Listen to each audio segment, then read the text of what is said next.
why don't you introduce yourselves first, and then I'll talk about I'm going to walk us through some data. So why don't we start with Sophia? This is my first semester here because I'm an exchange student from Korea. Yep. You're majoring in theater? Yeah. Awesome. Okay. Thank you. Hi, I'm Esther, and I'm also an exchange student from Sophia, the same school. And I'm studying in IST, Information Science and Technology, and I'm a junior year here. Hi, my name is Alexia, and I come from China. My major is DUS, not dissection for this semester. Wait, it's DUS? So you just arrived? It's like I can study all of the major from this semester, and I decided for next semester, cool. Like that. Awesome. Where are you from in China? Anhui, the north of the China. Yeah, north. Yeah. And are you both from Seoul? But essentially, that for somebody like me, that's just looks like Japanese, right? So she considers herself to be Japanese. There are 50 contestants there, and about half of them have European ancestry. And the other half don't. And that's the US. This is nothing for us, right? Here in the US, this is just like, yeah, of course, that's Miss USA. These would be the contestants, okay? Immigrants in our country make our country stronger because of their work and talents. So 59% of Japanese adults agree with that. 59%. That means 41% are wondering whether immigration is a good thing. I don't know how to describe actually, but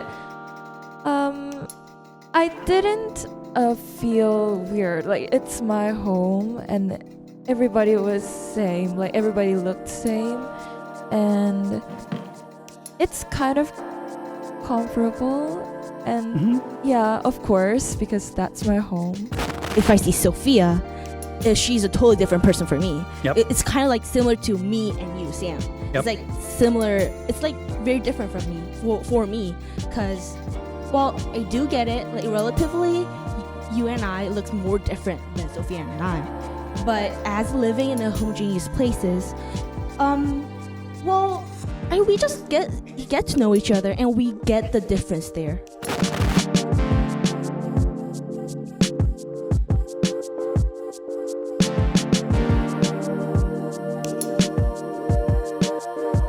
I'm going to walk us through some data. This is a photo of rush hour in the Tokyo subway. If you do a close-up of that, I did a close-up. I put it on my big screen, and I looked at all those people, and I saw one person who I would identify as a Westerner, okay? But essentially, that for somebody like me, that's just looks like Japanese, right? Okay? I mean, not for me, because I can distinguish a little bit, but anyway. You know who that is? You know who she is? This guy knows. She's Miss Japan.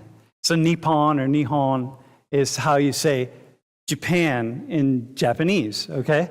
So that's Miss Japan. So what's important is you look at all the other contestants, every other contestant for probably Miss Nippon has looked like the 6 women on the right and the 5 women on the left. Japan is a country with one of the highest concentrations of a single ancestry of any country in the world. And so suddenly here is this woman, go back one slide, who's Ukrainian and Polish, moved to Japan when she was 5, became Japanese, considers herself Japanese in the same way that many of you consider yourselves American, but were not born in the United States or came here when you were really, really young, but consider yourself to be American. So she considers herself to be Japanese, and she is Japanese. There's Miss USA 2023. And if you look closely at those faces, that is a veritable photo of like United Nations of sorts, right? About half of the women, there are 50 contestants there, and about half of them have European ancestry. And the other half don't. And that's the US. This is nothing for us, right? Here in the US, this is just like, yeah, of course, that's Miss USA. These would be the contestants, okay? If we go back one, that's a bombshell. The fact that she won, she represents Japan on the world stage in this way. You want to know, like, oh, what is Miss Japan? Miss Japan is a woman who embodies all that is, whatever about Japan beauty, or there are many things that go into it. I don't really understand what it is, but that's it. Okay, go forward. One more. In 2019, so look, you have Miss World, Miss Universe, Miss USA, Miss Teen USA, Miss America were all of African ancestry. All 5 of them were of African ancestry. That doesn't really jump out here. Didn't hardly make such a huge splash because we live in a different kind of world. I mean, it does jump out. I mean, they're all black women, my God, but it says something about where we've come here. Okay? Next one. All right, so here in Japan, immigrants in our country make our country stronger because of their work and talents. So 59% of Japanese adults agree with that. 59%. That means 41% are wondering whether immigration is a good thing. Now, the young woman that represents Japan and the Japanese people and people of Japanese ancestry who look a lot more like the 3 of you than look like me. The people who represent, the person who represents Japanese ancestry doesn't look like them. Like, this is the cultural tsunami, right? This is such a tsunami. This is such a wave. And you know what a tsunami is? I know what tsunami is. It's just like because of the big earthquake in the waters, Yep. in the oceans, that vibration, should I say, Yep. that thing comes into water to the land as a big wave that will It's- kill a lot of people. Yeah, okay. Hold the mic really close, okay? So, but the idea with the thing that's, yes, that's exactly it. But the key that's big about a tsunami is that the wave, most of the power and energy of the wave happens underneath the water. You don't see it. Like, things are happening, but you don't really see. Like, it's not evident, right? The tsunami, in some ways, in the United States, has already, the fact that 5 women in 2019, these 5 women are all of African ancestry, it's like, it's not really the tsunami has already happened here in the United States. This kind of sense of this multiculturalism, this sense of what is and is not beautiful. Now, you can argue that still in the end, there's a kind of a white beauty that predominates here in the United States, but not black and white, man. It is not absolutely clear these days in the way that it was when I was a kid. Okay? So go to the next slide. So here's proportion of foreign-born residents. Look at China. 0.07% of people in China are foreign-born, born outside of China. Yeah? Look at Japan. Look at South Korea. This is what we're going to have a conversation about. That doesn't surprise the 2 of you about South Korea, right? Because this is a big conversation in Korea right now, the number of foreigners. Well, hang on, we'll come back to it. Yeah. All right. So now I'm going to show you some things about Korea. Go to the next slide.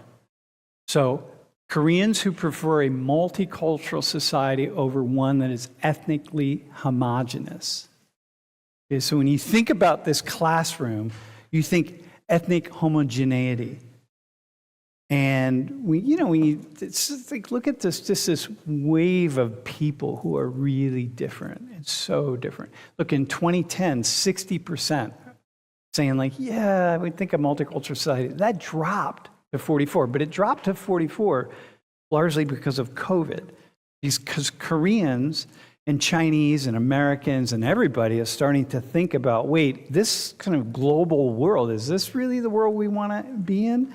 Because, Koreans in particular were really concerned that it was outsiders that were bringing COVID, right, the virus. But so that dropped, but it's since gone back up, but it hasn't, as far as I can assess, it has not gone back up to 60%. And that means that 40% of Koreans are saying, like, yeah, I think this ethnic homogeneity is kind of cool.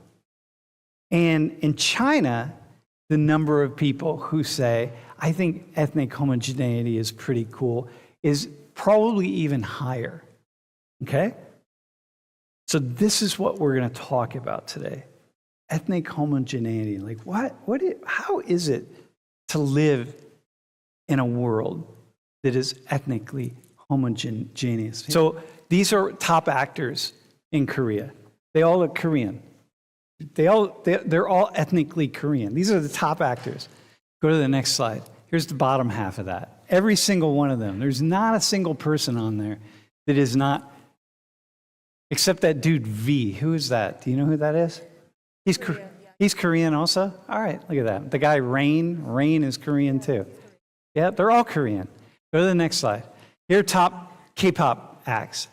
I don't think there's any Westerners in there at all, right? In these particular? I don't think anybody. Is there anybody? No. No, they're all Korean. And they're ethnically Korean. There are many. Yeah.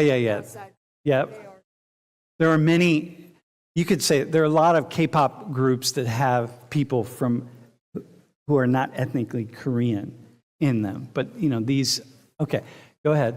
Next one. This is Korean legislature. They're all Koreans. They look Korean. Go to the next one. This is the nominees for President Yoon's cabinet. They all are of Korean ancestry. They're Koreans. Y'all are Koreans. Go to the next one. This is Obama's cabinet, by the way, in 2009.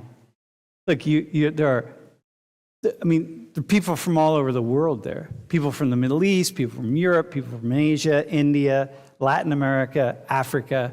This is the United States here. Go back one. That's Korea. Okay, go forward. One more. This is Lori and I, my wife and I gave a talk in Busan, and everybody in the room was Korean. I didn't see anybody who wasn't Korean. There was one Chinese woman there, but otherwise, all Koreans. Ethnically Koreans. When I say ethnically Koreans, you understand. When I say ethnically Koreans, that means they look like them and not me, okay? And not Nidhi, okay? So go to the next one. I'm just going to show you. Here's a talk we gave at the Ministry of Health and Welfare, all Koreans. Okay? Next one. Here's a talk we gave for Sabashi, and there are 17 people in that audience who are not Korean, and they were Penn State students that we brought over to Korea, okay? Everybody else looks like the two, or really the three of you, right? Okay, go ahead. Hey, we're talking at a high school, Korean high school.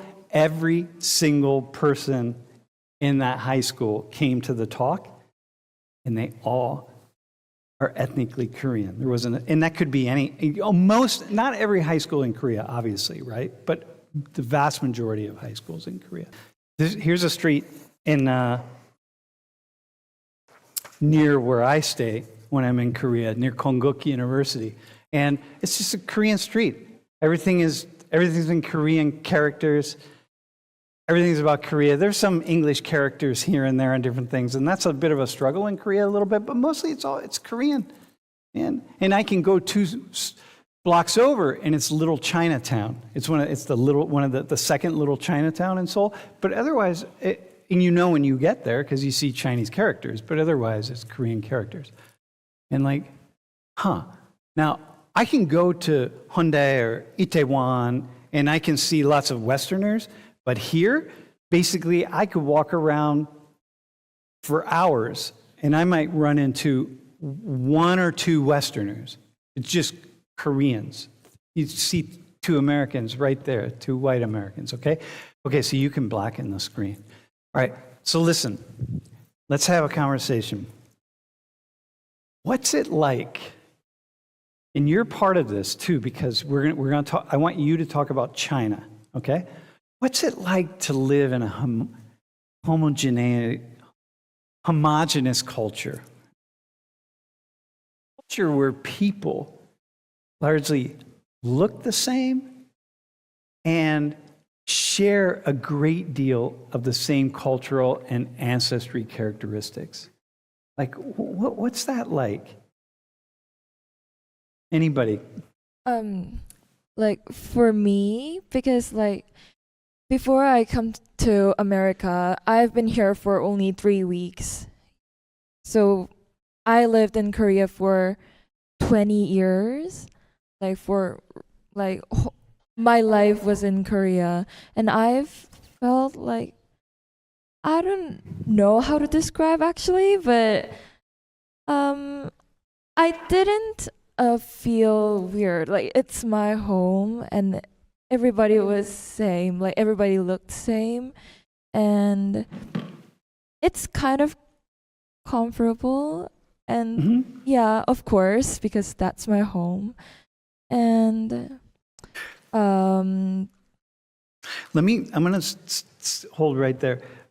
Esther, would you say like it's comfortable? Is there something? Because I want to start defining that term. Okay, first of all, I need to get the definition of being similar. Okay, for me, as a Korean living in a homogeneous place, we look kind of different. For me, if I see Sophia, she's a totally different person for me. Yep. It's kind of like similar to me and you, Sam. Yep. It's like similar. It's like very different from me for me, because, well, I do get it. Like relatively, you and I looks more different than Sophia and I. But as living in a homogeneous places, we just get to know each other, and we get the difference there. So I would like to say. Yeah, go ahead. I'd like to say I know it's kind of different from here, and we are more open. I want to say it's more open to talking about myself and how I feel. Because, well, one of the culture shocks that I got from arriving in the United States was being the word racism. Okay. Okay. I want to come back to that. I want to stick with this other thing. That's actually a really cool conversation. Here's something what you said. So the first time I traveled in Europe, and just kind of had this idea that I saw white people in a certain way, and people of European ancestry in a certain way. And that, I would look at a room full of white people, and I would just see people being kind of different, and like, oh, yeah, okay, that person looks this way, and that person that way. But then I went to Europe, and I got on a train in Spain. I was living in Spain, and I got on the train in Spain, and I took an overnight train, like a 20-hour ride to Italy, and I got off in Rome, Italy. And now suddenly I'm in the middle of Italians. And I had this idea that, because Spanish are essentially white, right? And I had this idea that everyone's going to look the same, and suddenly I knew I was in Italy. Because I started seeing people who looked like Italian Americans from back home. And then I left Italy, and I got on a train, and I went to Germany.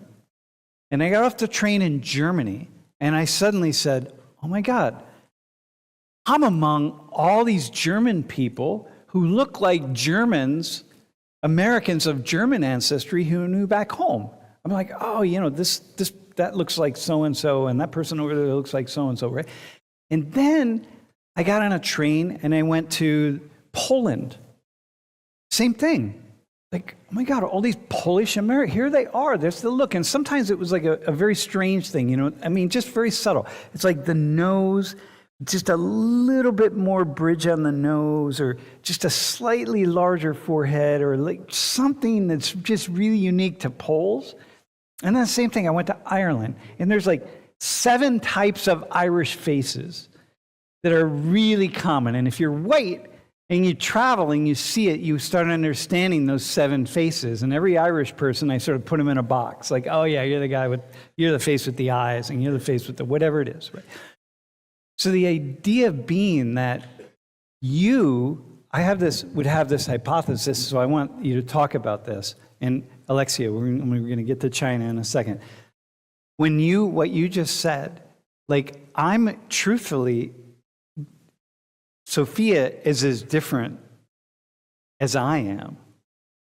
Like, you see Sophia in such interesting ways. Like, when you spend time, like when I'm in Africa or when I'm in Asia, when I'm spending a lot of time, I'm spending like 2 weeks in Ethiopia, and I'm only among Ethiopians. And I suddenly, when I arrive, I'm like, oh, it's Ethiopians. And then suddenly, it's all these subtle distinctions in Ethiopians, right? So I have this hypothesis that you see a difference between me and Sophia, with Sophia in you, that's as great as me and you. For me, honestly, yes. My answer would be yes. Yes, I do see the difference with Sophia and I. And No, you're good. and other Koreans or Chinese or Eastern Asian people. Uh-huh. I do see the difference as similar to you and I Yeah. and Yeah. Sophia and I. Do you know that Alexia's, can you look at her and say, you're Han Chinese, right? Your ancestry is Yeah. Han? Do you know she Definitely. looks Chinese? At the first glance, I didn't knew that she was Chinese. You didn't know? I did. You did know, yeah. understand Yeah, that yeah. she was Chinese. Yeah, I have a hard time with Chinese and Korean. Sometimes I do. There are certain Korean features that jump out and certain Chinese one, but Japanese, I feel like I know more. Hey, Alexia, what's it like growing up in a society where everyone is basically, I mean, there are different ethnic groups in China. China's a really large place. The largest ethnic group are Han Chinese.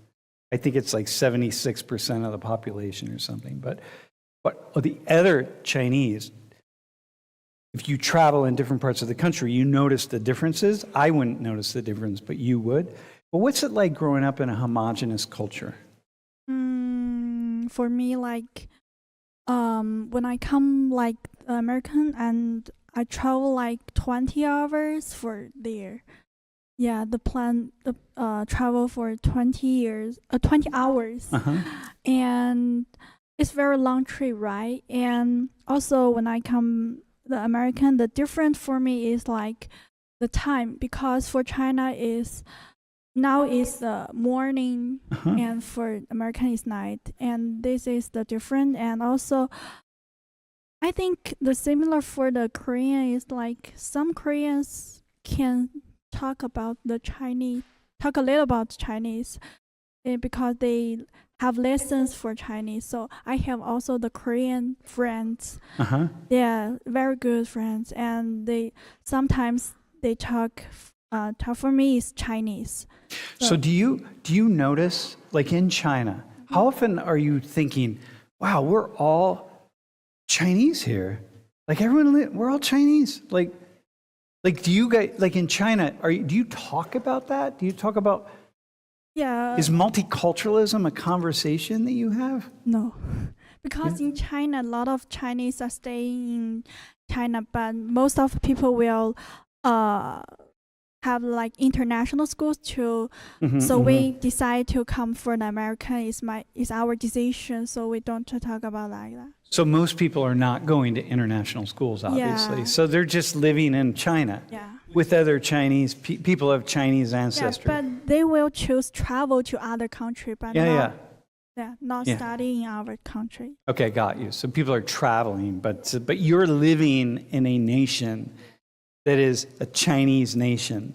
And so when the three of you arrived here, so you all arrived not very long ago, how is it to come into a classroom like this, where you see people from really all over the world and so many backgrounds? Like, how is that for you? Good. It's good. What makes it good? Because I can see different culture, different face, and I can learn a lot of friends in there. So you can learn a lot of things from different people. Yeah. Is that one of the reasons you came here? Yeah, it's is one of them, and another is I can learn a lot of different studies in there. Yeah, in China we only say Chinese, right? But in there we say English. Yeah. By the way, when I asked you to volunteer, you were uncertain about your English. Yeah. Your English is awesome, man. Yeah. Yeah, it's awesome. See that? Yeah. I can imagine going to China and I'm speaking Mandarin in front of a room full of people, not expecting to.